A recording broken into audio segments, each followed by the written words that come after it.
દમ આલુની રેસીપી જોજો હું કેવી રીતે બનાવું છું। આ મેં નાના બટેકા બાફી લીધા છે। મારી પાસે આવડા નાના બટેકા હતા એ મેં બાફીને એની છાલ ઉતારી લીધી છે। આ કાજુ છે, આ લવંગ છે, મરી છે, એની અંદર શું મસાલા નાખવાના છે હું તમને બતાડું છું। હવે આ ડુંગળી છે, લસણ છે, ટમાટા છે, લીલા મરચાં છે। એ બધી રેસીપી આપણે હવે આગળ ચાલુ કરી છે, તમે વિડીયોમાં રહેજો। હવે મેં કઢાઈમાં તેલ લઈ લીધું છે, એની અંદર હું હવે આ ખડા મસાલા બધા નાખી દઉં છું। આ બધું મસાલા થોડાક સતળાઈ જાય એટલે એની અંદર આપણે આ ડુંગળી નાખી દઈશું, લસણ નાખી દઈશું, લીલા મરચાં નાખી દઈશું। હવે એ બધા આપણે એની અંદર નાખીને મિક્સ કરી દઈશું ને ધીમા તાપે આપણે ચલાવતો રહેવાનું છે। હવે આપણે એને સરસ ધીમે ધીમે ચલાવવાનું છે। અને તમે મારી ચેનલને લાઈક કરજો, સબસ્ક્રાઈબ કરજો, વિડીયોમાં કમેન્ટ કરજો તમે ક્યાંથી જોઈ રહ્યા છો। અને આ તેલ છૂટો થાય ત્યાં સુધી આપણે એને ચલાવતો રહેવાનું છે। તમારે ખાલી વિડીયોમાં કમેન્ટ કરવાની છે જય માતાજી, તમે ક્યાંથી જોવો છો એટલું સપોર્ટ કરજો। હવે આ મેં ટમાટા એની અંદર મિક્સ કરી દીધા છે। હવે આ બધા આપણે ધીમે તાપે ચલાવતો રહેવાનું છે। કેવી રીતે જો હું આવી રીતે ચલાવું છું, દમ આલુ બનાવી રહી છું, તમે લોકો કેમ બનાવો છો વિડીયોમાં કહેજો મને। હવે આ સરસ રીતે તૈયાર થઈ જાય એટલે હું તમને આગળની પ્રોસેસ બતાડું કેવી રીતે થાય છે।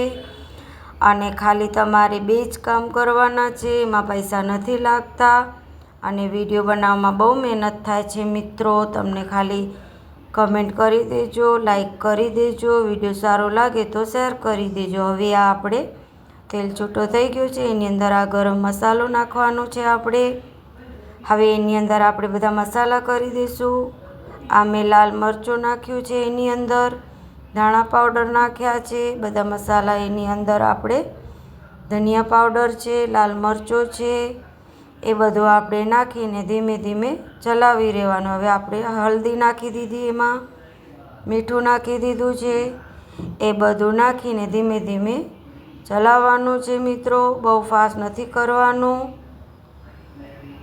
હવે આ બધા મસાલા મિક્સ કરીને આપણે એની અંદર હવે આગળનો પ્રોસેસ હું તમને બતાડું છું। તમે મારો વિડીયો આખો જોજો અને મેં જરાય સ્કીપ નથી કર્યો, મેં વિડીયો બનાવ્યું છે અને આમાં કાંઈ એડિટિંગ પણ નથી, ખાલી મેં વોઇસ નાખ્યો છે। મેં કેમ બનાવ્યું છે એ તમને જણાવું છું અને આ વિડીયો કેવો લાગ્યો એ મને જરા કહેજો।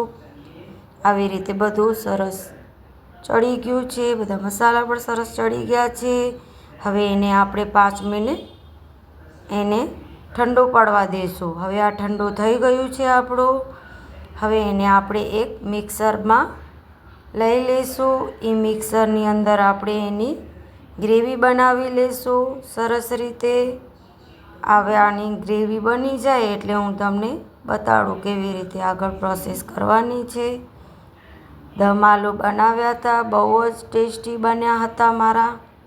હવે આપણે બધી એની અંદર ઉપર કાજુ નાખી દઈશું સરસ રીતે। કાજુ બહુ નથી નાખવાના, 5-6 નાખવાના છે। હવે એમને હું હવે ગ્રેવી બનાવી લઈશ। જો હવે ગ્રેવી આપણી બનીને રેડી થઈ ગઈ છે, આવી રીતે ચમચીથી આપણે જોઈ લેવાની। હવે ગ્રેવી સરસ બની ગઈ છે। એ જ કઢાઈમાં આપણે હવે તેલ નાખીને એનો વઘાર કરી દઈશું। આપણે બીજા વાસણ નથી બગાડવાના, એમાં જ આપણે પ્રોસેસ કરવાની છે એટલે એક જ વાસણમાં બધું આપણું પતી જાય। હવે આ તેલ મેં એની અંદર નાખી દીધું છે। હવે તેલની અંદર આપણે ગરમ થાય એટલે આપણે એની અંદર જીરો નાખી દઈશું। સરસ રીતે ગરમ થાય, ધીમો રાખવાનું છે નહીં તો બધા બળી જશે। ક્યાંથી જોવો છો કમેન્ટમાં લખજો મિત્રો, એટલું સપોર્ટ કરજો મને। હવે એની અંદર ગરમ થઈ ગયો છે, હું જીરો નાખી દીધું છે।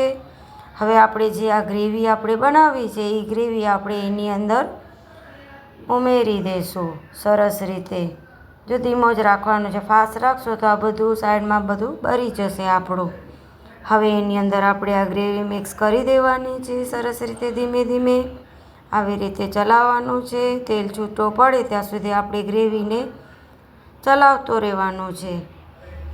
સરસ મજેદાર આ શાક મારો બન્યો હતો, ટેસ્ટી બન્યો હતો. અમે લોકો જમી લીધું છે અને તમે ખાલી મારા માટે એક કામ કરી દેજો. હવે આની ઉપર મેં કસ્તુરી મેથી નાખ્યું છું.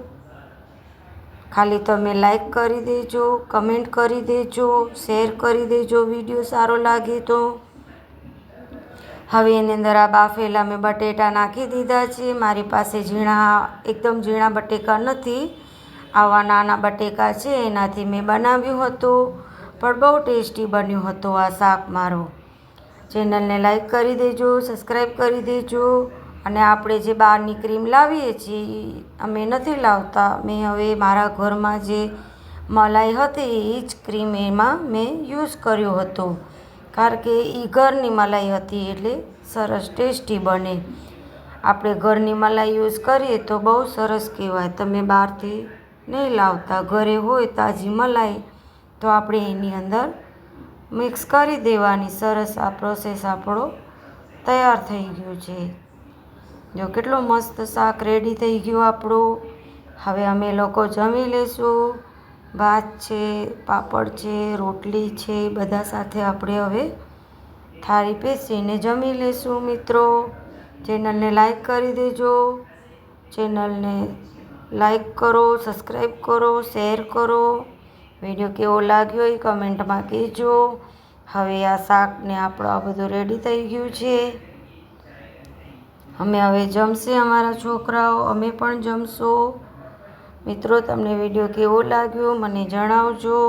હવે હું પાપડ બેખંડ શેક્યા છે એ તમને બતાડી દઉં છું. આ પાપડ છે, છોકરાઓને એની સાથે પાપડ બહુ ભાવે એટલે મેં પાપડ બનાવ્યા હતા.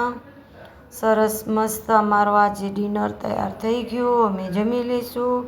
અને નવી રેસીપી જોવા માટે મારો ચેનલને લાઈક કરી દેજો, સબસ્ક્રાઈબ કરી દેજો. જય માતાજી મિત્રો.